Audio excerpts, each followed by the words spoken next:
Hey, it's Camo for Nashville Access Facebook Live, the Pie Wagon sessions, a twofer today.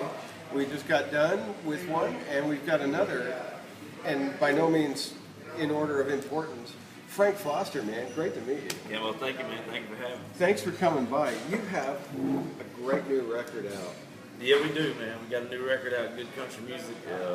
It's our 6th studio album.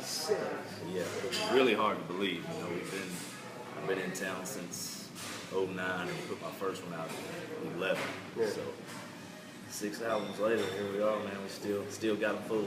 Now, you really caught my attention with your last release, Boots on the Ground, which was a really cool, a song and a record was great. Yeah, Boots on the Ground was a great record for us, and honestly, it was a lot of the same stuff that we had already done, but a lot different at the same time. We really, I've always taken a kind of a country, I guess the overused term, outlaw approach to things, Southern rock, but really with songs like Dear Heroes and I Truly Troubadour, things like that, that really took a hard line at traditional country again. It was a great record to make. We really enjoyed it. Yeah, Good Country Music is out, and it's traditional, but I guess, the outlaw never came to mind with that. Right. It's traditional, but just with a different style to it. Mm-hmm. It's really hard to explain. Yeah. It's totally a Frank Foster style. It is exactly right. We kind of float out there in the middle of everything. I grew up on Waylon Jennings and Hank Jr. and all those cliche names that everybody throws out, but that's really what I listen to. But also, I listened to, once I got older, and these cats like Alden and Kenny Chesney and all these cats came out, and I listened to them too. So I kind of try to catch what I like about all of those artists and kind of pour it into one lane and give you that Frank Foster sound. And I think we've been successful at that. Now, you're from Louisiana, right? Louisiana originally, yes, sir. Is there any of that kind of sound that comes in? Because that's a real melting pot of different styles of music coming in. Well, see, growing up in North Louisiana, where I grew up at, we were about, my house was about probably an hour and a half, an hour and 45 minutes from the Texas line. Yeah. So when I was in high school, we not only had, Hank Jr. obviously was huge in Louisiana. Yeah.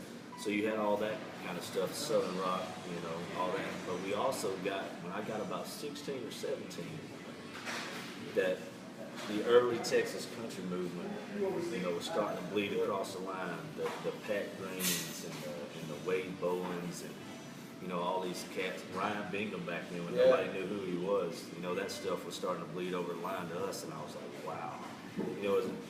That music got me excited, about, because up until then I just listened to what my dad had, and then when that Texas country came across the line, that was, really, really a great moment for me, because it got me excited about music again, And those guys are really easy to get excited about, because they're doing things their own way. That's right. Yeah, and the doing things your own way not only came from, in my experience, not only came from, hearing the old, the Outlaws and the things that they've done, but actually seeing those guys in Texas doing that thing, and they were doing that Texas circuit and making a killing. And I was like, you don't hear them on the radio, but, I dug into it, started going over there to, cross the line to Kilgore, different places, and going to concerts, and then they got to where they were coming to Ruston, Louisiana, which is 45 minutes from where I grew up. I said, these guys they're killing it, in which it really made me think then, if I ever get to that point, maybe I can do it on my own, and luckily we've made that happen. You've kind of been flying under the radar. Yeah, it's we call it politely flying under the radar. I tell my fans this, and my band and everybody that works with us. I try not to judge my success off of industry standards, because we're really not in that realm when you really break it down. But it is really nice to, when you come out with a record every year and it goes top 10 on Billboard or something cool like that, to be able to say, hey, we're still hanging around. We hadn't won anywhere yet. So we don't judge ourselves on those things, but for it to happen, once or twice a year, something like that cool happen, it's a great feeling. And it's a team thing for you. Right, right. Exactly. We run a really, a tight ship. It's me and my band. Jeremy helps me out with a lot of stuff. My wife is full-fledged in the business and has been since the beginning. Outside of us, it's run like a 6-7 man crew, and that's it. But some of the guys in Texas that are doing that, like Aaron Watson, yeah, he doesn't need anything outside. He's got it. He says in the song, "I got a boat, I got a bus." Yeah, what else do you need? Yeah. And he doesn't care. Yeah, and that's the way that we've tried to. It's the way we've looked at it, And the only thing that I've ever let out of my circle is booking. Because it got to the point my wife used to book. When we started, I knew nothing about the business. I had put the Rowdy reputation out about 2011. We started getting calls and Facebook, however things were working. They would want you to come play a show. We had never done anything like that. I'd never played a show, So she learned that from the ground up, and it took her about a year, I would say, to go through the gamut. Yeah. Which means this venue treated you well, this one didn't. We got screwed on money over here, we didn't get screwed. And you let all those things happen, but the way that we learn the business now, nobody can throw her a curveball or I, because we've seen it all. Because we started out so green, and we're taught so many hard lessons early on. And doing booking, that's a whole other breed of person that's a booking agent. Yeah, that's so that's a hard thing to be thrown into. That's a tough deal, and it got to the point we had gotten so busy 3-4 years in, and WME had been courting me a little, and I, her and I just had the conversation. If we could give up anything, we don't want to give up nothing because we like it close knit. That way we can control everything. I'm a control freak. But if we can give up one thing, what would that be? And both of our answers were booking. So we contacted WME and let that part of it go, and it was actually the best decision we ever made. Because it freed up time for her and I to, pay more attention to social media and merchandising. That's right. And we run our own merchandising and all that. We sell online, and she sells at shows. And it gave us more time to put into that, because all we had to worry about was answering the phone. Hey, do you want to play here for this amount of money? Yes or no. That made it a lot easier. It was freed up so much time. Well, now you got to watch out, because she could be a star, because Martina McBride got famous selling T-shirts for Garth. Yeah. And Cole Swindell got famous selling T-shirts for Luke Bryan. For Luke, that's exactly right. Well, that's me and the band, we picked with my wife all the time. When she was a teenager, she took piano. Yeah. And unbeknownst to a lot of folks, she can still play a little bit. And we always jack with her about, you should come play, But you're right, she's way prettier than I am. She'd probably be the star. I'd be at the house. Was it boots on the ground that really brought you a bit of a wider audience? You know what? It's kind of hard to say. Because I'm just coming at that from me. That's where I first heard about you, and it really got my attention. Yeah, I would say Boots on the Ground was definitely an expansion of what we had already built on, but I feel like probably the peak of our power as far as sales were going at the time would have probably been the album before.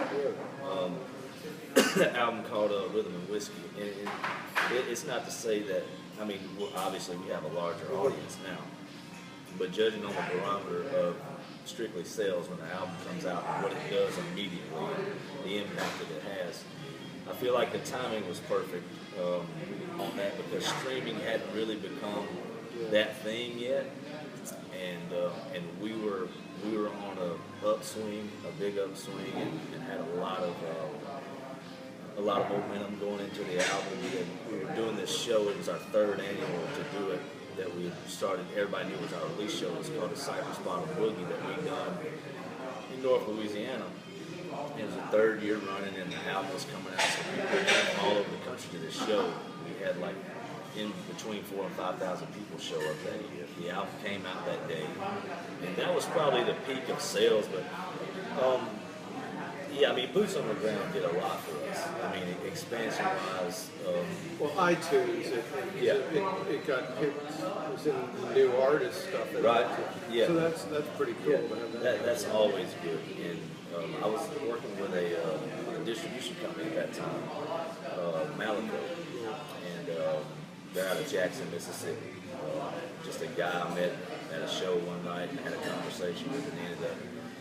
When it got to we had put out 3 records, and then when it got to Rhythm and Whiskey and Boots on the Ground, the next 2 that were going to come out, I wanted to walk in Walmart and see my music on the shelf. So we did that with them for a couple of records, and that definitely helped expand things for us. Now when we did this, when we did the new album, Good Country Music, we scaled it back, took it back into our own hands, because the way record sales are going now, the way I looked at it from the business perspective was there's no reason to lend out that distribution and have them getting a cut. Nobody's buying albums anyway. You know what I mean? So that's the reality that we live in now. And Jeremy and I were talking about this on the way down. I'm not complaining. We're still selling records. Don't get me wrong. But your record, I feel like, is eventually going to become just a... it will become basically merch. Yeah, it will become a I can't remember the word I used earlier, but it would be like a promotional item for your tour. It's like, hey, we got a new record, we're going on tour, but nobody's buying it. I saw an interview with Alice Cooper, and he was saying back when they were starting out, concerts were like $5 to get into, because the whole objective was just to fill seats. That's right. You made your money on the record. Yeah. By selling the records, and the tour was just a way to promote the record. Yeah. So all they were concerned with was filling seats. Yeah. Now it's the other way around. It's the other way around. You make your money on tour and selling merch, which albums have become a part of. Right. Recording a record doesn't give you much. You know, it's funny, you know, like I said, I came to town in 09. Like I said, I put out my first album in 11. And to see how much the industry has changed in such a short period of time. You know, those first 3 records I put out, I put one out in 11, 12, and 13. And iTunes was the thing then. We were selling records, you know, but you get to the 4th, 5th, and now 6th album, and the streaming has taken over in just that short amount of time. And when you would have sold 10,000 the first week 2 years ago, your fan base is expanded, but you only sell 5 because everybody's streaming it. And why wouldn't they? You know, it's the way you got to look at it. For the consumer, it's wonderful. So yeah, 'cause you don't have to go wait in line for a new record. Yeah, I remember those days. Yeah, you know, the new Springsteen record had come out, so you can't line out the door. Yeah. That's right. And now it's Friday. What do I get now? You know? Exactly right.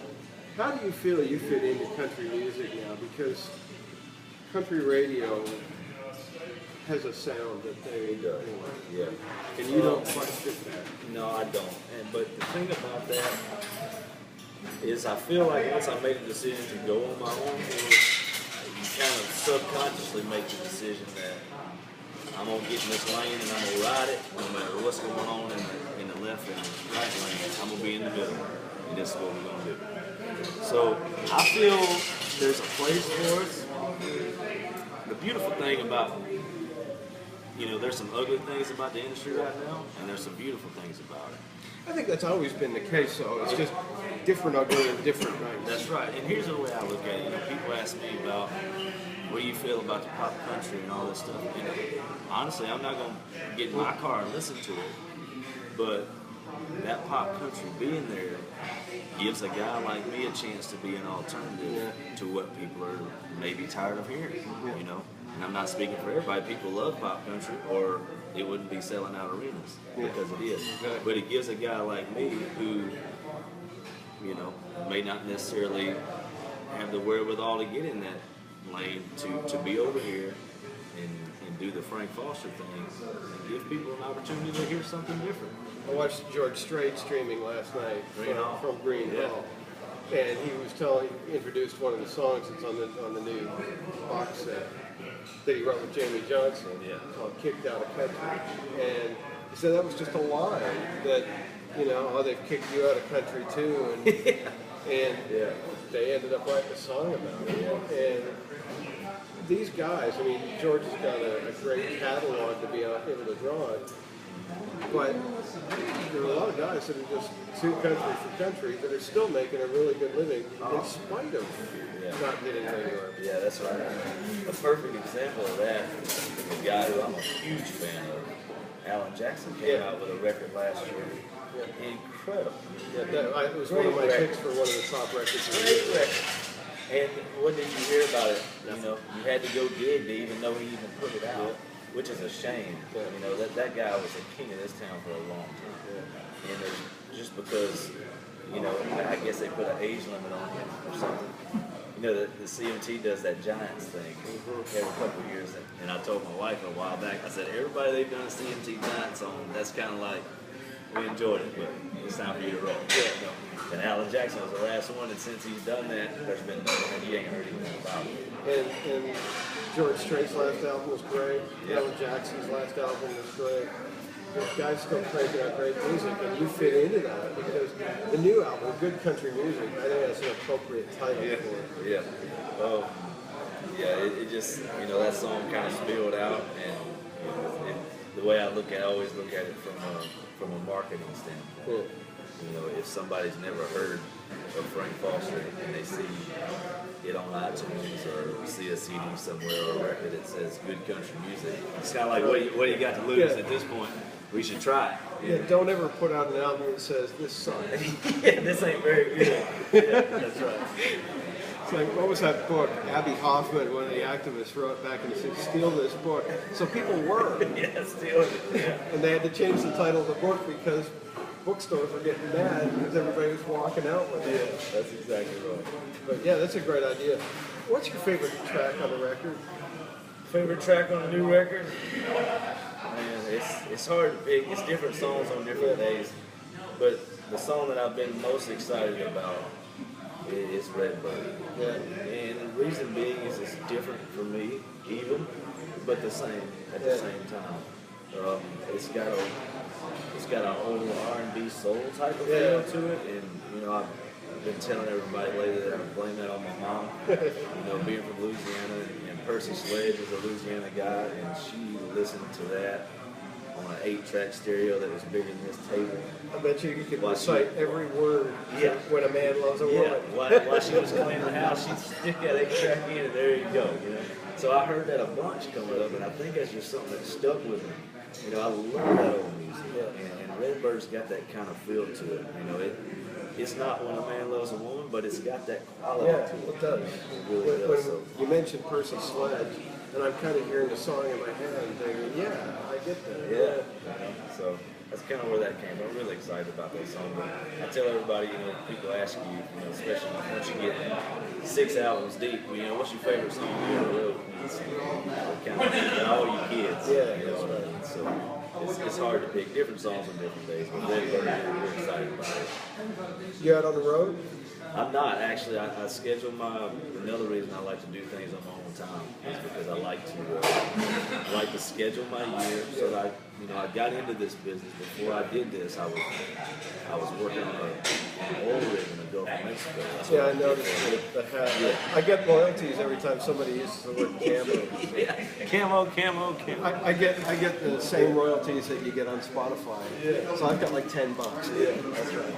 So doing that job, I know what hard work is. And one of the reasons that I got into this business, not only because I love it, is because I wanted a different lifestyle. Luckily, the fans have enjoyed what we've done, and I've been able to do that. So I schedule I tour from January to the end of October. When the end of October comes, I cut it off, and I'll sit on the couch and deer hunt and do all the things I want to do and catch up with my wife. We're on the road together 10 months out of the year, but you know how that is. high five, another good one. Let's go to sleep. We got one to do tomorrow. So we catch up and Have a life. Yeah, I like to do that. Instead of doing 150 shows a year, I do 50. But I'm eating good. The band's eating good, so why complain? And you working on oil fields, that you've got some heritage behind you on that too. Trace Adkins, Toby Keith. Yeah. It's pretty high-powered guys that have made the transition from It's oil. so funny that you say Trace Adkins. When I was offshore, when I was working offshore, Because that's where he worked. Yeah, offshore. it became the thing that when my crew got off in the evening, let's go eat, and then somebody break out the guitar, Frank go play some songs, and So that's what we would do, and there was always some guy that worked with Trace Adkins, And now it's become the thing. It's funny how everything, comes tenfold. Now, my wife will be at the merch table, and people may not necessarily know she's my wife, but they'll come up to her and say, I used to work with Frank on so-and-so rig, and tell him I said, hey. She's there with a big group of friends trying to look cool in front of everybody. And I'm like, I've never worked on that rig in my life, but, it's kind of cool. So it's almost like Vince Gill. There's the 6 degrees of Vince Gill in Nashville. So it's going to be like 6 degrees of Frank Foster, but there's only a few people that are actually into that. That's right. Somebody heard your name and he's got a record out. So I want to. Yeah, man. And the band picks on me all the time. It's like, you got the most cousins we've ever had. It's like we go. You're from Louisiana. So. Yeah, it's like, but that's the thing. We'll go to West Virginia. Yeah. Somebody will come back on the bus and say, "Oh, your cousins out there." They say they're your cousin. I'm like, I don't have any cousins in West Virginia. That's funny. The record is called Good Country Music. How can people connect with you on social media and everything? Social media, on Twitter and Instagram, it's the Frank Foster, at the Frank Foster. Facebook is Frank Foster Music, Facebook page, fan page. If you want to check out any other thing we got merchandise-wise, physical CDs is frankfostermusic.com. There's no shows on there right now because I'm chilling, but come early January, our tour will be on there.